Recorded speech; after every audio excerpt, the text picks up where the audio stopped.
Is the only reason Ukraine is not winning the war because America is tying their hands behind their back? Basically, is this Washington's fault that they can't seem to get on track? Certainly, that's a thing that a lot of people are saying in the West about it, and mainly in relation to this long-range weapon systems. But as we're going to see later in this episode, it's not just that. A lot of people are accusing Biden administration of dragging his feet and tying a hand behind the back of Zelensky. But before we get there, I want to talk about something because there is a free speech issue involved here. And we have Larry Johnson with us today. Larry the Shirt, one of our favorite guests that we have all the time, former CIA analyst. And but listen, you were the subject of a hit piece in Voice of America that was publicized. And there's some other things going on before that. I wonder if you could tell us a little bit about what's going on with you, especially in your YouTube channel. Yeah, unusual week last week. So my Sonar 21 YouTube channel on Wednesday was taken down. Not just taken down, erased, obliterated, like I hadn't been there before. And I received this nasty message that, hey, we're taking down because you're guilty of hate speech. Now, I've always believed in America that you're innocent until proven guilty, and they provided no proof whatsoever. In fact, when I asked, why have you taken me down? We're not going to tell you. We can't tell you. So I said, oh, okay. So I'm thinking this is something like out of Kafka or out of a Stalinist Soviet Union. Then that was followed 2 days later on Friday with this Voice of America hit piece by this guy named Leonid Martinyuk. Whenever I see the letters NYUK, I always think of the Three Stooges. You remember, yuk. Right. But it wasn't a funny piece. It was funny in this regard. He claims that I am this media star and I'm amplifying nothing but Kremlin propaganda. But who am I amplifying it to? Well, all of the media outlets that are identified that I've spoken to or where I've been quoted, they're published only in Russia. So I guess I've become like the major morale officer for the Russian people, because none of what I've said in either written interviews or video interviews has been published in the United States. So it's like, the way I understood propaganda working when I was at CIA is we put articles out in places where they're published so that people that you want to influence can hear them. Now, here's this masterful Russian plan. They're going to manipulate and meddle in our election by publishing and using media that nobody in the United States gets to see. That is brilliant. I don't know how they do it, but maybe they're trying to use some sort of Jedi mind trick. It's just so what we're witnessing is actually an assault on our freedom of speech. And there's a video that's up on Facebook now of these two FBI agents climbing out of a car, going up to some guy's house, and he's filming them. And they say, "Hey, sir, we're here to talk to you about some social media posts." He goes, "What's your names?" I said, "So we got to stop filming us." He goes, "No, I'm not going to stop filming you. What's your names? Show me your badge." "Oh, no, we're not going to do that." And he says, "I have a constitutional right to do this. I'm in my home. I'm broadcasting. I'm saying what I think. That's protected by the Constitution." And they finally snuck off, just walked away.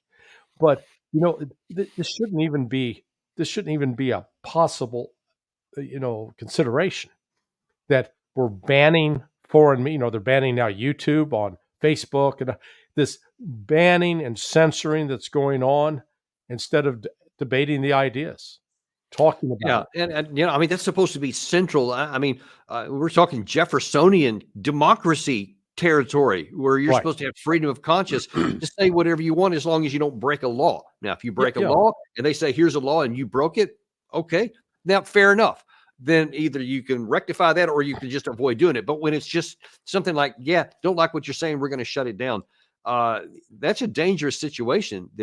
Obviously, they're going after anybody who's saying anything, I guess, that's not in the official narrative or something, which, of course, honestly makes us concerned here because you don't have to look very far than to see what happened to Scott Ritter. Right. He goes farther in some areas than I do. But I'm a fierce advocate of freedom of speech. And if he thinks those things, he can say whatever he wants as long as he doesn't violate any laws. And so far as I know, he hasn't yet. He was subject to an FBI raid. And, I know that you're concerned about that. Yeah. And, the charge of hate speech.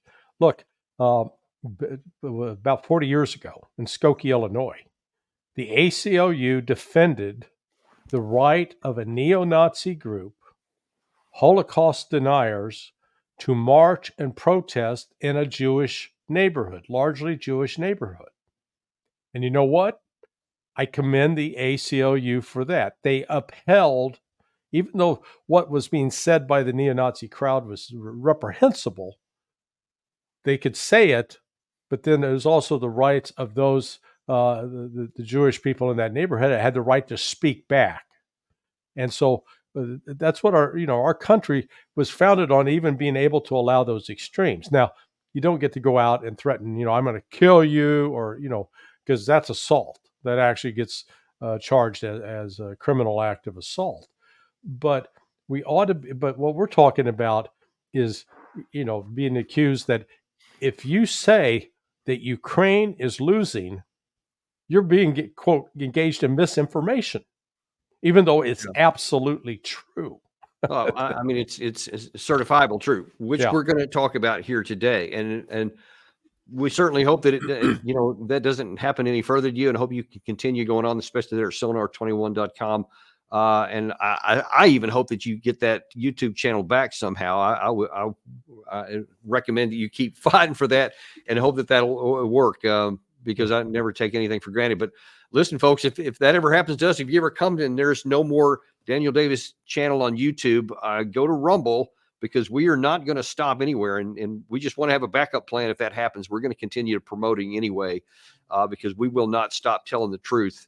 We're going to follow the rule of law, as I've always done in my entire life, and we will do it here. But we are unintimidated and unafraid to tell you the truth, and we're going to do so again right now. So one of the big charges, as I said at the beginning, right now, of the Biden administration, is that they're tying the hands of the Ukrainian side, and that's the only thing that's holding them back. And in fact, Zelensky, who's going to be coming to town here in a few days to meet with President Biden to give him his victory plan, said, hey, nothing is impossible for us. Watch this.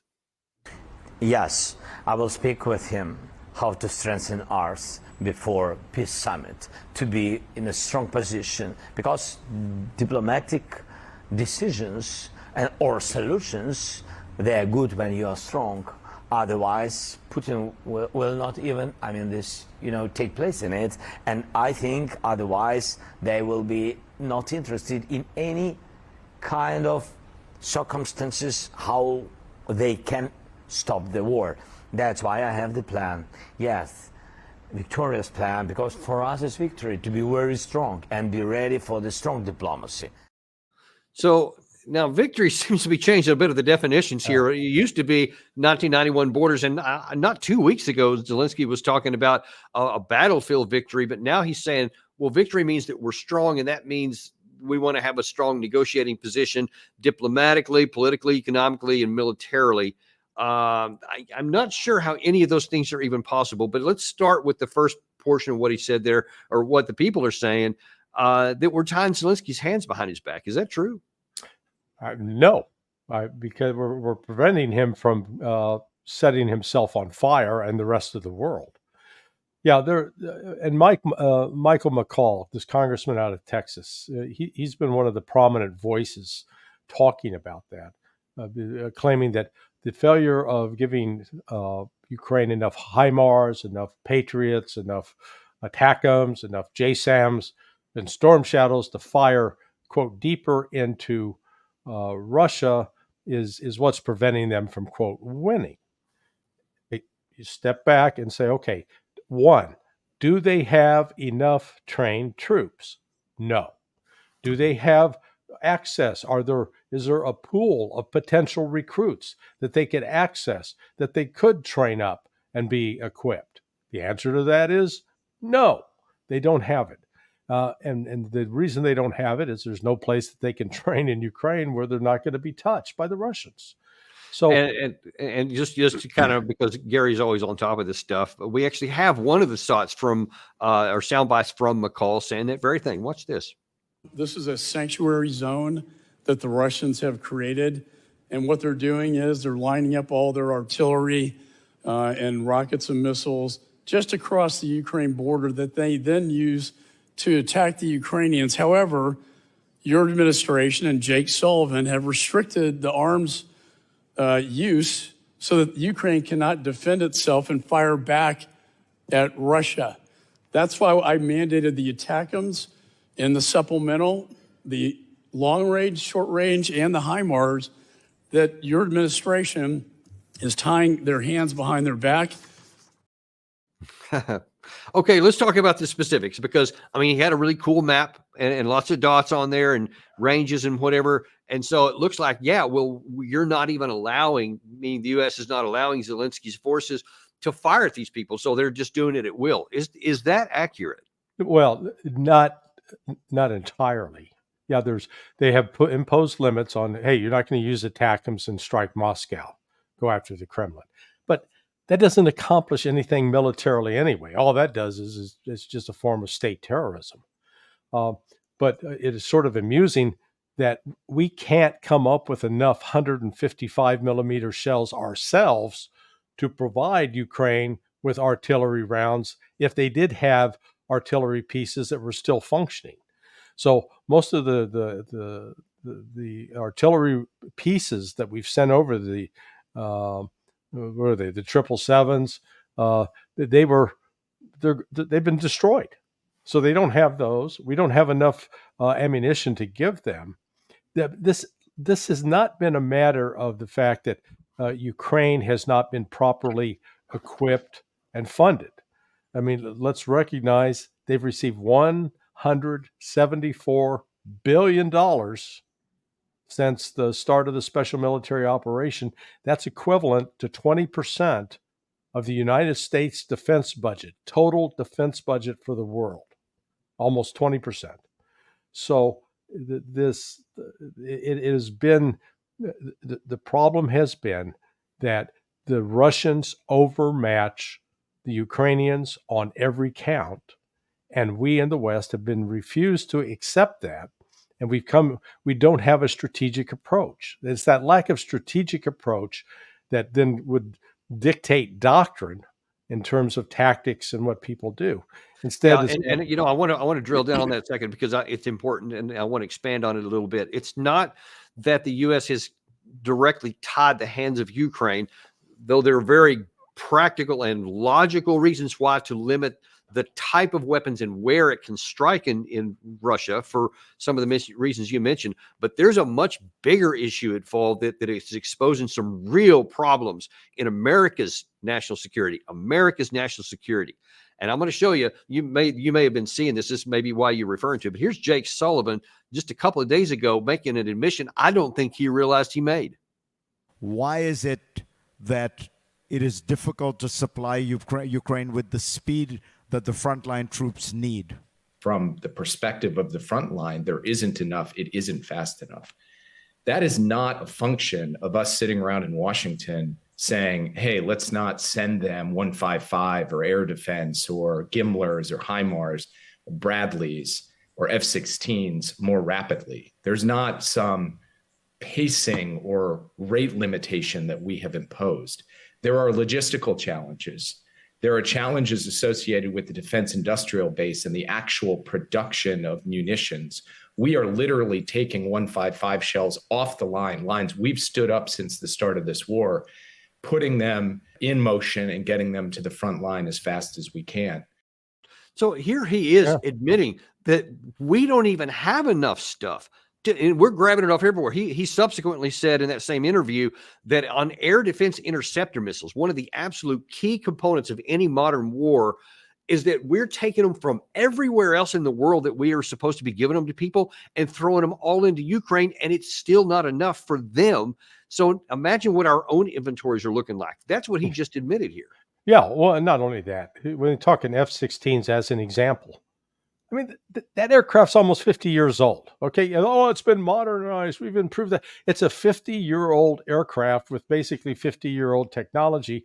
And we're offering that up as, latest, greatest. But the problem there is we give it, who's going to fly it? There we're back to training, the lack of training, or you can train somebody to take off and land in it, but that's about it. Then when they have to actually engage in combat, a whole different issue. So it's that combination.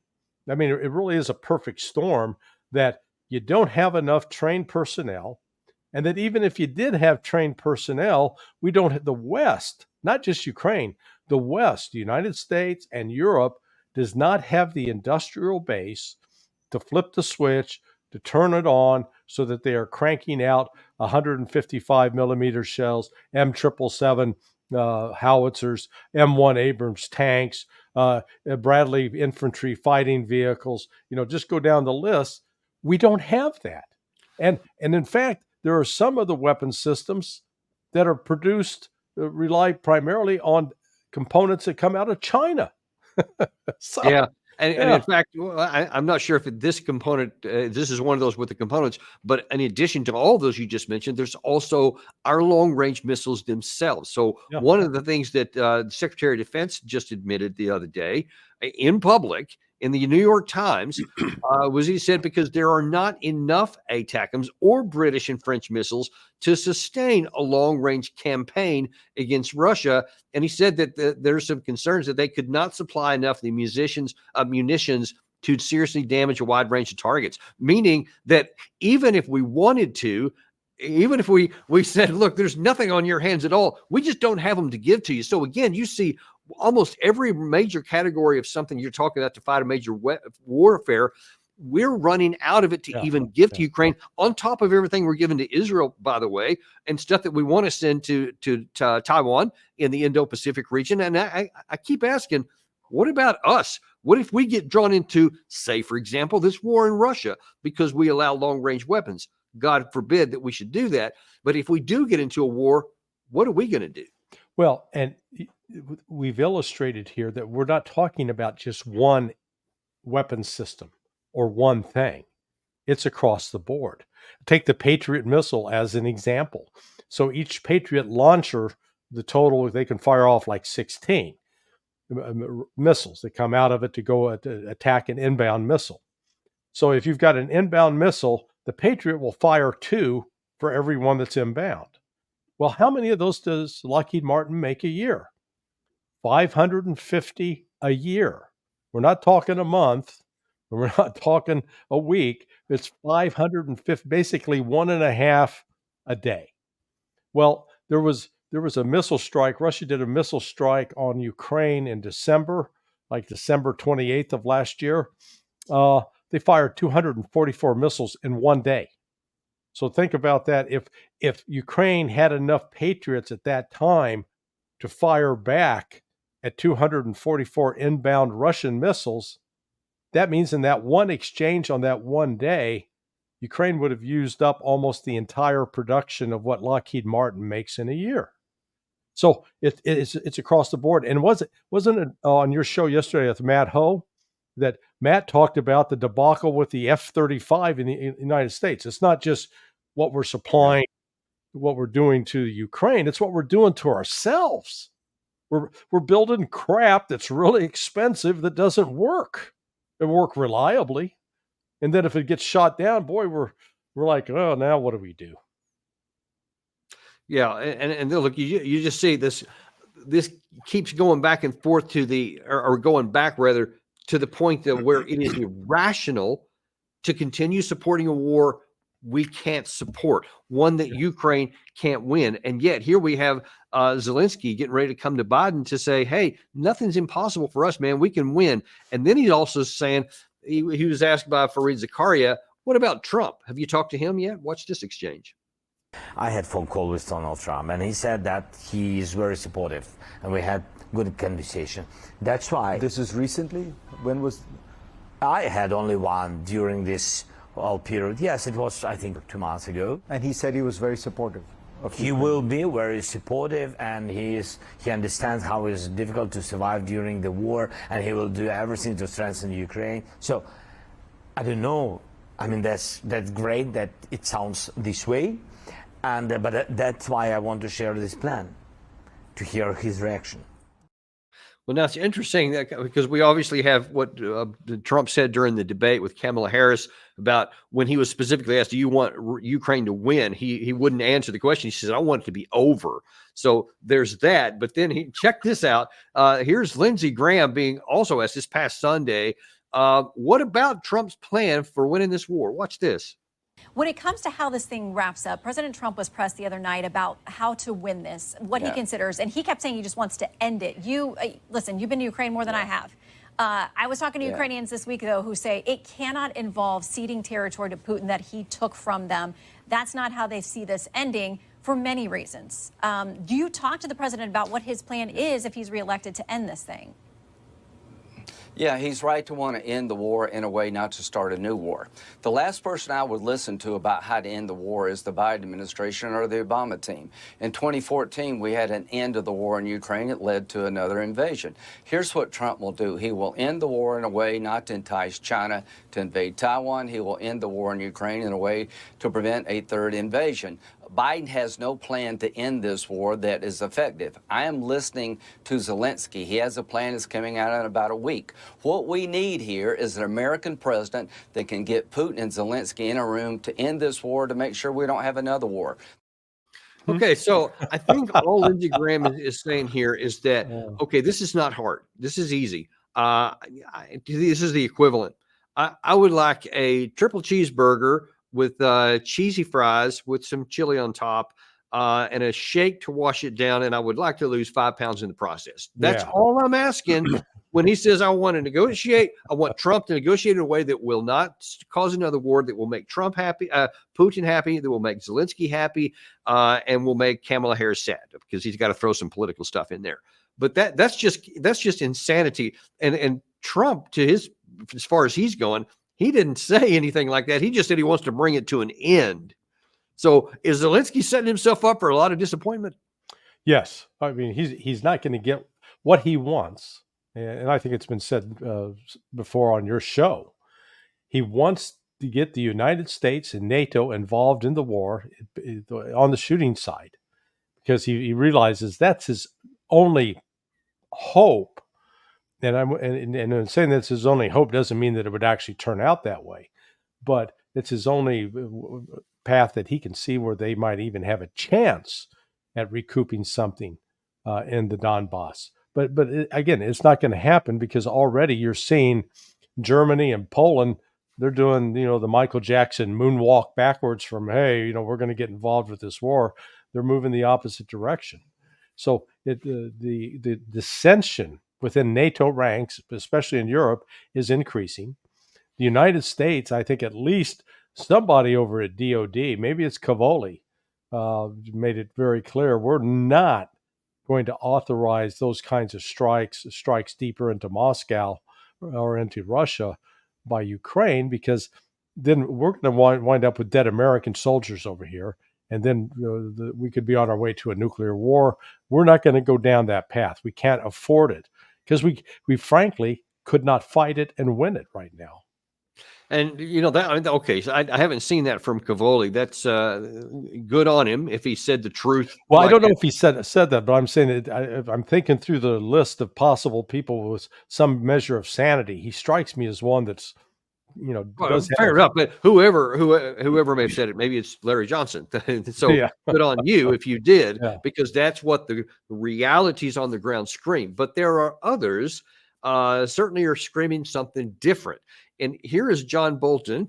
I probably don't even say much beyond this, but here's John Bolton saying that, this is really not a big deal, because Putin's definitely not going to do anything, because, well, he'd be crazy to do so. So we're safe. Watch this.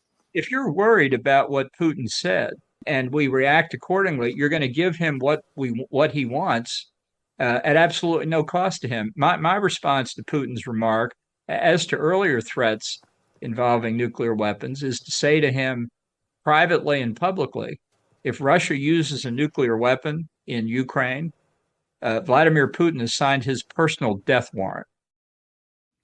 So apparently, in Bolton's way of thinking, here's how things work. There's a war between these two sides. One side fires a weapon into Russia. Russia then fires, presumably, a conventional weapon into somewhere in NATO. And then in response, NATO fires a nuclear missile into Moscow and kills Putin. Game over. And boy, is Putin sad. And we win. And we win. Yay, victory. Is that how it would work? No. I mean,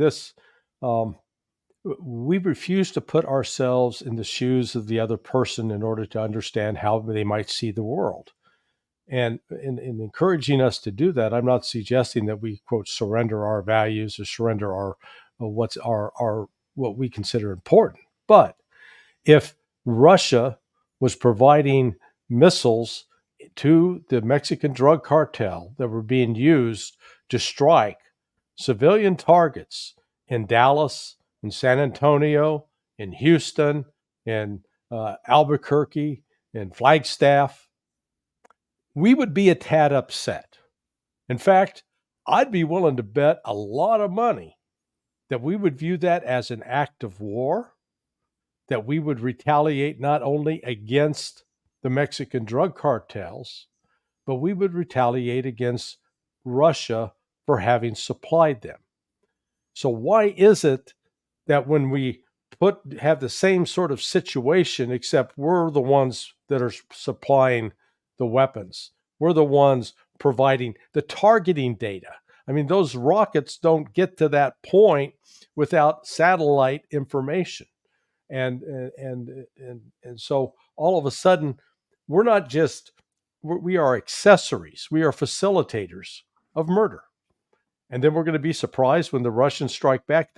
What Bolton said right there illustrates the biggest danger we face right now, because he's not alone.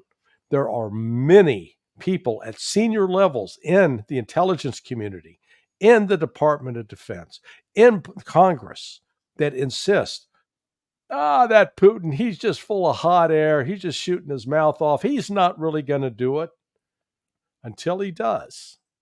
And they have made it clear that it wasn't just Putin.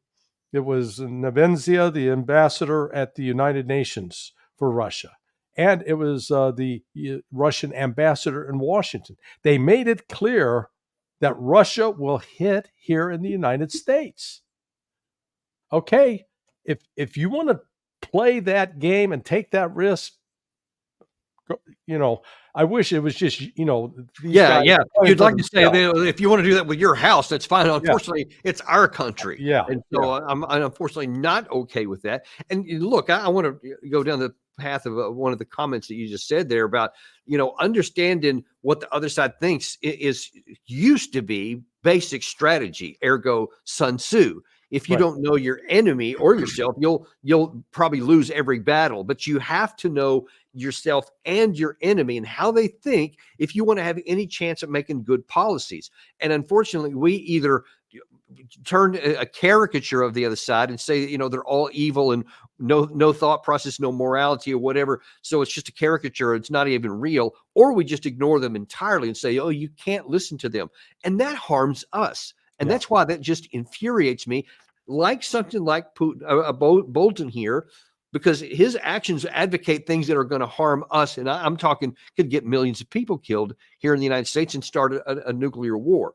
That's one of the reasons why I'm so upset about this. And look, it's something that we need. Oh, I'm sorry. There was one other question I wanted to ask you, because in one of the shows we did, maybe even earlier today, I can't remember. We had one of the members of the British. Yeah, there you go. We had a former MI6 member of Britain talking about this issue of long range. Now, he wasn't quite as flippant as Bolton, because he said, well, there is a risk of retaliation if we use these long range missiles, but it would be in the gray zone or something, because obviously Putin is not going to go and engage directly against NATO forces. He doesn't want a war with NATO because he knows he couldn't win.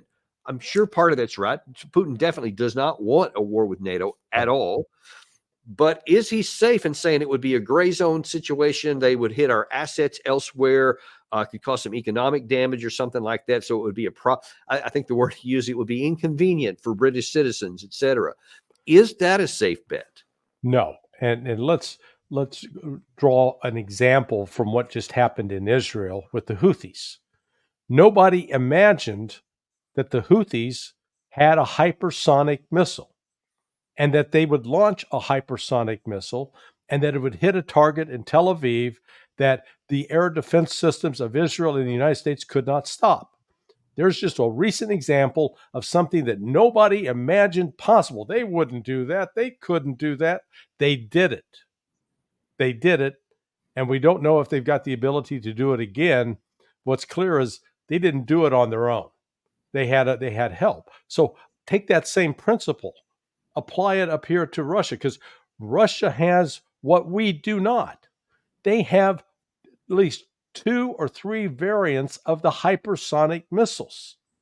And what that means is these are missiles that are traveling at least 5 times the speed of sound, except the Russians are the only ones who've developed one that travels 10 times the speed of sound and is able to maneuver with communications links.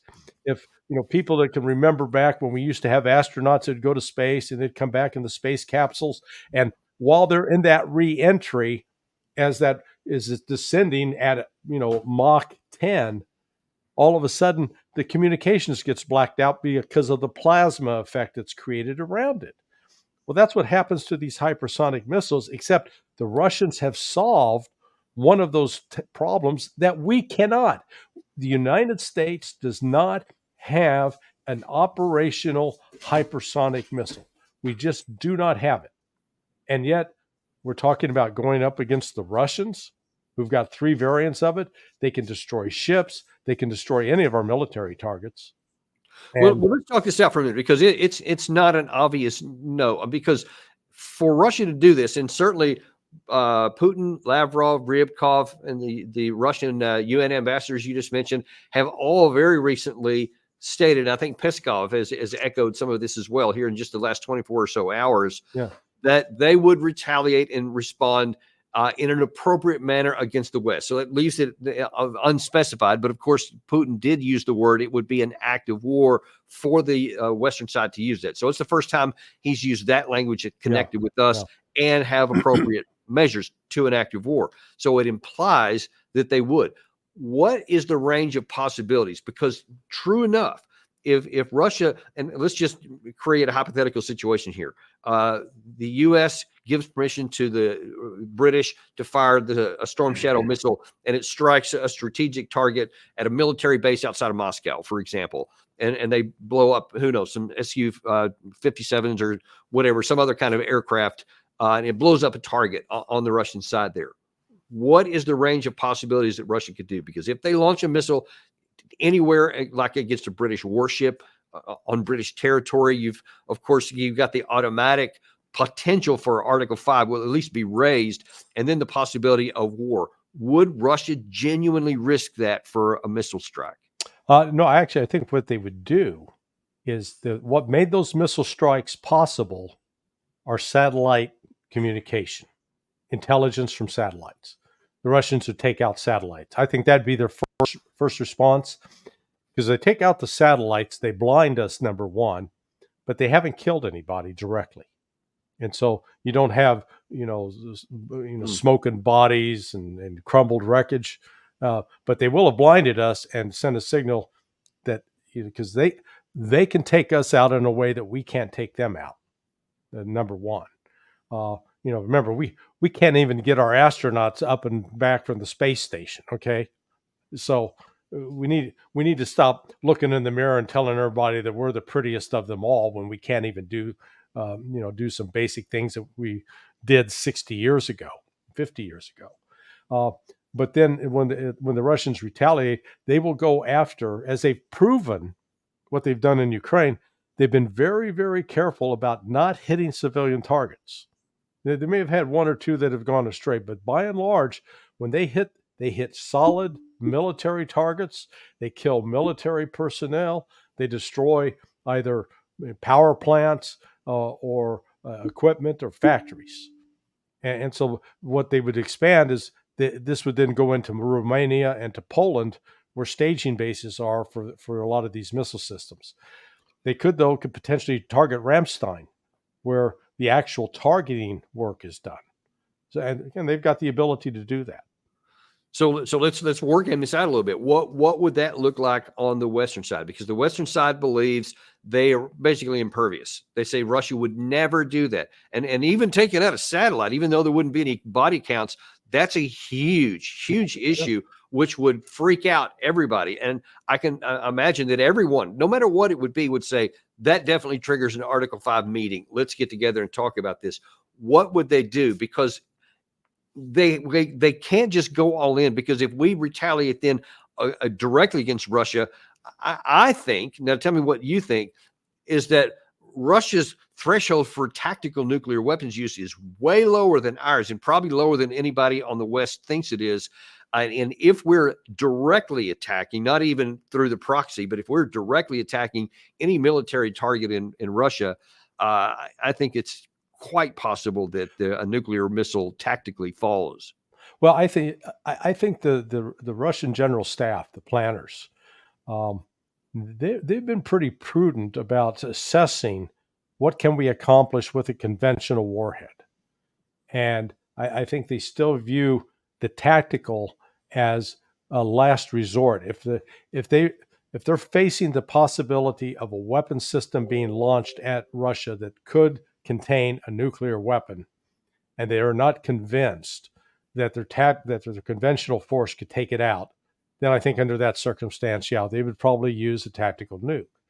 But I think they're going to take great pains to avoid that, and they're still, ratcheting the pain factor up on us bit by bit. As you're watching the acceleration of this offensive that the Russians have underway in Donbass, I mean, it's stunning.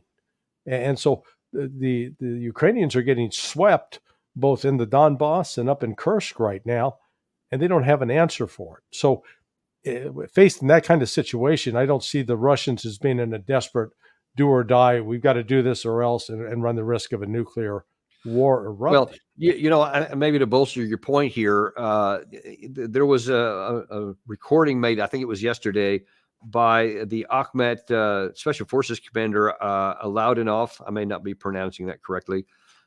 He was answering the question that many have said that, oh, well, look, Russia's conventionally, they're a weak stick because they can't even get rid of that incursion into Kursk after now a month and a half nearly. And he says, well, that's because you don't understand how we actually are doing business. Here's what we're actually intending. Watch this. I've said this many times before. If anyone is wondering why we're not taking faster action, they must understand that if we rush for quick victories, we would have to sacrifice many lives, many young men. Они тебя заставляют совершать какие-то поступки, потому что у тебя такое состояние еще не полного This is понимания. unacceptable for us. We don't need a victory today only to lose tomorrow. Оно становится осознанным, и осознанно, когда ты начинаешь понимать, что такое. Our strategy is to advance by depleting the enemy's resources, step by step. In that same interview, he also specifically about the Kursk area, he said one of the reasons why we have not moved in with a lot of forces is because we want them to keep throwing reserves in there, and we'll just keep attriting their forces down. So they're not moving fast. They're not doing it the way that we think that they should, but they're doing it in a way that methodically almost can't fail militarily. So I guess then if you're looking at that in the strategic picture, that's a tactical situation, then their actions may be equally calculated to preserve their own lives, because they're much more worried about that than we give them credit for, but still in a way that's going to lead to victory. The big problem that I have, and I'm really worried about it, is I don't see a lot of that rational thinking on our side of the equation. No, exactly. Well, you remember during World War II, and I think on the Battle of Okinawa, the Marines had one strategy where they would basically put a lot of Marines at risk and get a lot of Marines killed and wounded. The Army, U.S. Army, by contrast, was much more cautious in using attrition strategy and artillery strikes instead of using, troops rushing forward and getting them killed. So the U.S. Army suffered far fewer casualties in that. And it's good, here you're seeing Aludinov. I think they pronounce it Aludinov, but I could be wrong too on that. But, they're recognizing we're not going to get our young men killed. And that has been reflected across the board throughout this operation, where the Russians have sought to minimize their own casualties because they're not on a clock. This is not like, a basketball game and you're in the fourth quarter and you only got 1 minute left to play. The Russians control the clock. They're quite happy to attrit the Ukrainian army and what they've discovered, because I don't think they had originally imagined this was possible, but they've ended up attritting NATO and the United States. It has exposed some extraordinary weaknesses, despite the United States having an $850 billion defense budget, to realize we can't produce more than 550 Patriot missiles. We can't produce enough artillery shells to sustain Ukraine in the field for 2 weeks. We can't produce any more Abrams tanks. We're having trouble producing HIMARS. We're having trouble producing ATACMS. We don't produce JSAMs anymore. It's down the list. Yeah. And so that interesting that you use that analogy about the clock. Russia's not on a clock. They don't have anything to worry about. We do. We are on a clock. And I'm going to ask you in our last little segment here a question that I asked Matt Ho a couple of days ago, because there is a real genuine dilemma in the White House right now. And I'd like to see how you see this. So Biden is very much on a clock, because Zelensky is coming up here in just a few days, and he's going to give him this so-called victory plan. And he's definitely going to want to use long-range weapons to be able to attack Russia, to make them weak, to make them, as he said in subsequent interviews, hurt enough so that they'll come to the table and negotiate in a direction that's beneficial to Kiev. That's fantasy thinking, but that's not the point here, because that's what he's going to ask for. Biden then is going to be in this position, either in an election year, barely 2 months from an election.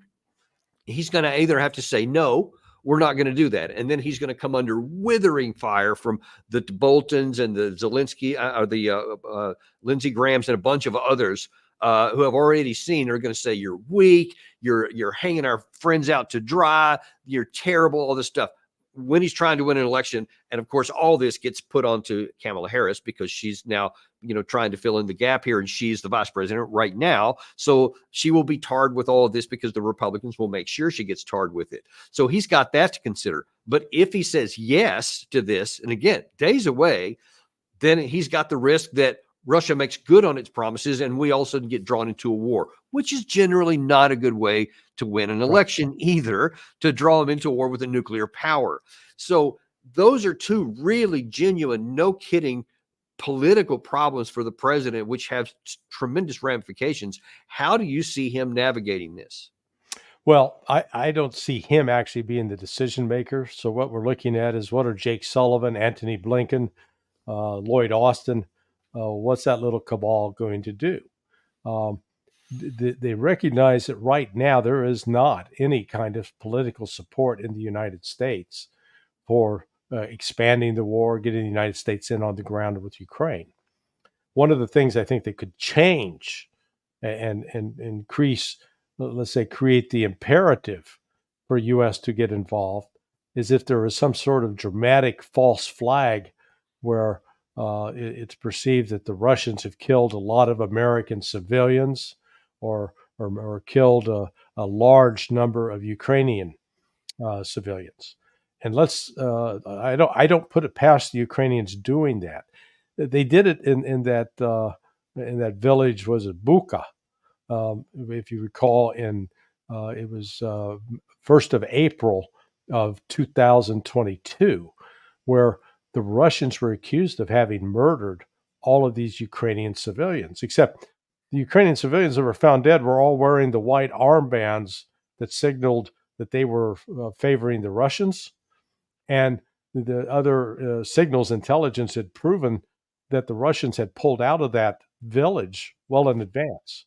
So those people were killed by the Ukrainians. So the Ukrainians went in and killed their own citizens in order to make it look like this had been a massacre or war crime carried out by the Russians. Right. Well, Yeah, I don't put it past them doing something like yeah, that no, now. certainly if I'm concerned about any kind of false flag by anybody, because I don't put it past anybody. All Yeah. sides can and have done to certain things because all war is about deception. And so I accept that as the case. But right now I'm focused on what is the White House, whether it's Biden or somebody else encouraging him, whatever. It is a real dilemma that he's got to face here. So how do they navigate this? And just literally like within the next week or so. Yeah, well, they'll kick the can down the road until the election. I don't see them taking any action that's going to risk the possibility of actual going toe to toe with the Russians in a shooting war. They'll wait till the election. If Kamala Harris wins, then I think they could actually green light it and say, okay, now that we've got her in through the door, she's going to be elected. They could then take the risk. But I don't see them doing something prior to November, because I think what they're trying to do is avoid another abandoning Afghanistan, facing a major loss, Right. having a major loss of face prior to that election. They want to continue to project strength, and let's remember the other element in play here is what's going on in Israel, because the Israelis are out of control as well, and I don't think we've ever been in a situation like this, Danny, in the last 100 years, where we've had two flashpoints like this that are so potentially volatile that either one could go in a way that could blow the world up. And we've got somebody in the White House that is not mentally competent, and he's surrounded by a bunch of mental midgets themselves that are not thinking strategically at all. Yeah, that's a lot of the trouble and a lot of things that concern me here. But I think they're going to have a hard time with this kick the can down the road strategy, because the election are close in one hand, but not in the other, because Zelensky's going to leave here on the 25th of September after he gives his UN General Assembly speech. And if he goes back and he doesn't have permission, if they say they're still thinking about it, I mean, there's only so long you can cover that. So Yeah. I'm not sure that the kick the can down the road is going to work, but I probably that's the least risky for them to try to do, as opposed to either conclusively making a decision, yes or no. So probably you're going to end up being right, but I'm just not sure that they're going to be able to work that out. Well, the other problem here for Zelensky is his popularity is plummeting. It's not rising. It'd be one thing if he was a fan favorite over in Ukraine, but he's not. And his political base is very fragile. And so his ability to really command the forces and march them on. Even he admitted the other day in that interview with Fareed Zakaria, which I know you've covered, about the fact that the Kursk operation was a risk. He was fully on board with it. And I imagine there are some colleagues of soldiers who died in that operation who are not going to be terribly happy with Zelensky. And you can't rule out the possibility of someone taking revenge on that front. And especially if he leaves here after his speech, doesn't get the approval to use long range missiles, and then all of a sudden that Kursk salient does start to literally get crushed and collapse, or they withdraw from it, or there happens to be a breakthrough in the Pokrovsk area or the Vuhledar Falls or something like that.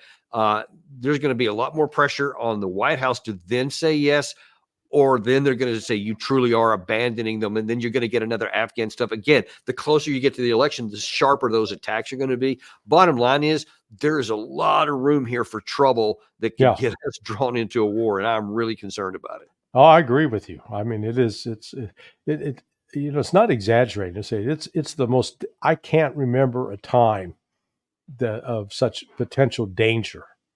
During the worst times in the Cold War, we were never at this kind of risk with the Soviets. So it is, and at least then we still had some people in leadership positions. I mean, we had a George Shultz at State Department. The man was really a towering giant of great competence. Or even Jim Baker, who was Secretary of State and then had for George H.W. Bush. Brent Scowcroft, We had some really solid people. We got a clown show now. I mean, a demented clown show. Yeah, this just shows the danger of.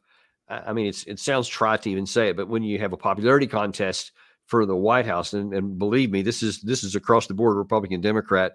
You hire popular people, they get their friends in who exhibit this or that other skill, whatever, to put them in these positions. And what's not on the criteria list is skill and capability. Yeah. And I agree with you.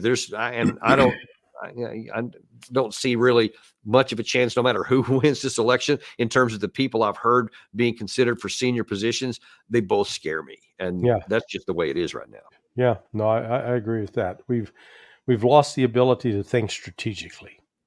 Yeah, we really have, and we'll have to pray that that doesn't come back to bite us in the butt one of these days, because we certainly need somebody to step up and to get some things done. And I just pray to God that we're able to avoid some of these bigger catastrophes so that we have time to start correcting things in the future. But we'll leave it there for now, and we'll continue to follow this story as it happens. And again, remind everybody, please go to sonar21.com, where Larry can still be found, at least as of the moment here. Also remind everybody that we have Colonel Doug McGregor coming back on at noon tomorrow. Definitely don't want to miss that show. And by the way, we also have coming on, I haven't got to nail down the exact time yet. We're going to have, believe it or not, General Ben Hodges on the show, and he has agreed to come on. We have called out some of his advice and commentary a lot in the past. He has agreed to come on and give his side of the story. And we often talk here on this channel about that we're not just an echo chamber. And so we're going to show that we are going to invite somebody on who has a very different view than us. But we're open-minded to see what he has to say. And by all accounts, he is an absolute gentleman. So this is not going to be any kind of an adversarial deal. We're going to give him a chance to talk, and you're going to get a chance to make up your own mind on that. But just be watching for that. We will publicize that very soon. In the meantime, we also ask you to or make you aware, rather, that we're now on podcast, because I know a lot of people don't have the ability to watch videos all the time if you're driving or just doing some other things. So you can now find us anywhere you find your podcast: Apple Podcasts, Spotify, Podcast Addict, and several other places. Type in Daniel Davis Deep Dive. You got to type that all in there, and you will find us there and waiting for you. Talk to you next time on Daniel Davis Deep Dive.